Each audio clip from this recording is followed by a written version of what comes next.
दोस्तों विराट कोहली का नाम इतना बड़ा क्यों है, एक बार फिर से पूरी दुनिया ने देख लिया, क्योंकि आईपीएल 2026 के एक और बेहतरीन मुकाबले में आरसीबी और केकेआर के बीच धमाकेदार टक्कर हुआ, जहां विराट कोहली ने ऐसा तूफान मचाया कि केकेआर के गेंदबाज सिर्फ देखते रह गए। कोहली ने न सिर्फ मैच जिताया बल्कि अपनी शानदार सेंचुरी पूरी की, जिसे देखकर स्टेडियम में बैठे सभी फैंस झूम उठे। वहीं आरसीबी की बात करें तो आरसीबी अब सिर्फ मैच नहीं जीत रही बल्कि ट्रॉफी के सबसे बड़े दावेदार बनकर सामने आ रही है। तो चलिए दोस्तों देखते हैं Kolkata versus Bengaluru high voltage मुकाबले की पूरी हाईलाइट। तो आप इस वीडियो को अंत तक देखिए, क्योंकि इस मैच में कई ऐसे मोमेंट आए जिन्होंने पूरे मैच को पलट कर रख दिया। दोस्तों मैच शुरू हुआ और टॉस के बाद केकेआर की टीम पहले बल्लेबाजी करने मैदान में उतरी, जहां कोलकाता के फैंस को उम्मीद थी कि फिन एलन और रहाणे मिलकर आरसीबी को तेज शुरुआत देंगे, लेकिन आरसीबी के गेंदबाज आज अलग ही मूड में दिखाई दिए। जहां भुवनेश्वर कुमार ने शुरुआत से शानदार लाइन लेंथ पकड़ी हुई थी और उन्होंने फिन एलन को सिर्फ 18 रन पर चलता कर दिया। जहां फिन एलन ने बड़ा शॉट लगाने गए थे, लेकिन गेंद सीधे फील्डर के हाथों में चली गई और यहीं से केकेआर पर दबाव बनना शुरू हो गया। इसके बाद हेजलवुड आए और उन्होंने अजिंक्य रहाणे को भी ज्यादा देर तक नहीं टिकने दिया, जहां रहाणे सिर्फ 19 रन बनाकर आउट हो गए। अब दोनों ओपनर की जल्दी विकेट खोने के बाद केकेआर की हालत थोड़ी खराब दिखने लगी थी, लेकिन दोस्तों इसके बाद मैदान पर आया एक ऐसा खिलाड़ी जिसने पूरी मैच की कहानी बदल दिया। बल्लेबाज था क्रिस रघुवंशी। इस युवा बल्लेबाज ने आते ही आरसीबी की गेंदबाजों पर दबाव बनाना शुरू कर दिया, जहां इसने शानदार टाइमिंग, कमाल के कवर ड्राइव और बेखौफ बल्लेबाजी की। रघुवंशी ने न सिर्फ रन बनाए बल्कि मैच में केकेआर को वापसी भी कराई। फिर रघुवंशी ने 44 गेंदों में 71 रन की शानदार पारी खेली, जहां उनकी बल्लेबाजी देखकर लग ही नहीं रहा था कि सामने आरसीबी जैसी मजबूत बॉलिंग यूनिट है। दूसरी तरफ ग्रीन ने भी बढ़िया सपोर्ट दिया और उन्होंने 34 रन बनाए। फिर आखिरी ओवर में रिंकू सिंह आए और उन्होंने वही किया जिसके लिए वो जाने जाते हैं। रिंकू ने आते ही बड़े शॉट लगाना शुरू कर दिए और वही आरसीबी के गेंदबाज डेथ ओवर में थोड़े दबाव में दिखाई दिए, जहां रिंकू सिंह ने इसका पूरा फायदा उठाया और उन्होंने 49 रन की विस्फोटक पारी खेली।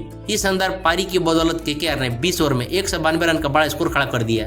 अब दोस्तों 193 रन का टारगेट आसान नहीं था, क्योंकि सामने केकेआर की मजबूत बॉलिंग लाइनअप भी थी, जहां फैंस सोच रहे थे कि मुकाबले बेहद ही रोमांचक होने वाला है। लेकिन शायद किसी को अंदाजा नहीं था कि आज विराट कोहली कुछ अलग ही प्लान बनाकर मैदान पर उतरे हैं। आरसीबी की बल्लेबाजी शुरू हुई और जैसे ही विराट कोहली ने पहला रन लिया, उन्होंने जोरदार सेलिब्रेशन किया और उसी समय समझ में आ गया कि आज किंग कोहली कुछ अलग करने वाले हैं। हालांकि उनके ओपनिंग पार्टनर जैकब बथेल जल्दी आउट हो गए, सिर्फ 15 रन बनाकर। फिर वहीं केकेआर को लगा कि मैच पर पकड़ बनाई जा सकती है, लेकिन इसके बाद जो हुआ उसने पूरा मैच बदल दिया।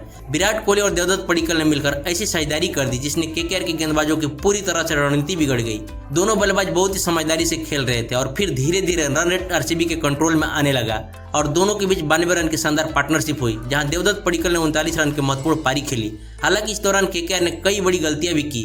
दोस्तों केकेआर ने इस मैच में 3 आसान कैच छोड़ दिए और क्रिकेट में अगर आप विराट कोहली जैसे खिलाड़ी को जीवन दान देंगे तो फिर उसका अंजाम क्या होगा ये पूरी दुनिया जानती है। वहीं कार्तिक त्यागी ने जरूर 3 विकेट लेकर मैच में वापसी कराने की कोशिश की, लेकिन दूसरी तरफ विराट कोहली रुकने का नाम नहीं ले रहे थे। फिर शुरू हुआ असली विराट शो, जहां कोहली ने पहले बहुत समझदारी से अपनी पारी बनाई और उन्होंने शुरुआत में ज्यादा रिस्क नहीं लिया, लेकिन जैसे जैसे पारी आगे बढ़ती गई विराट कोहली का गियर बदलता गया। फिर उन्होंने सिर्फ 32 गेंदों में अपना अर्धशतक पूरा किया, जिसे देखकर स्टेडियम में कोहली कोहली की आवाज गूंजने लगी। लेकिन वही दोस्तों विराट कोहली सिर्फ हाफ सेंचुरी नहीं मारने आए थे, बल्कि आज केकेआर के गेंदबाजों पर पूरी तरह से टूट पड़े थे और हर दिशा में रन बरसा रहे थे, जहां केकेआर के गेंदबाज समझ नहीं पा रहे थे कि आखिर गेंद कहां डाले। और फिर आया वो ऐतिहासिक पल जब विराट कोहली ने 58 गेंदों में अपनी शानदार सेंचुरी पूरा कर लिया। फिर उसके बाद पूरा स्टेडियम खड़ा हो गया और ड्रेसिंग रूम से तालियों से गूंज उठने लगा और फिर विराट ने अपने अंदाज में बाला उठाकर सेलिब्रेशन किया और बाकी सभी टीमों के लिए भी संदेश दिया कि अगर विराट कोहली फॉर्म में आ गए तो फिर आरसीबी को रोकना बेहद ही मुश्किल हो जाएगा।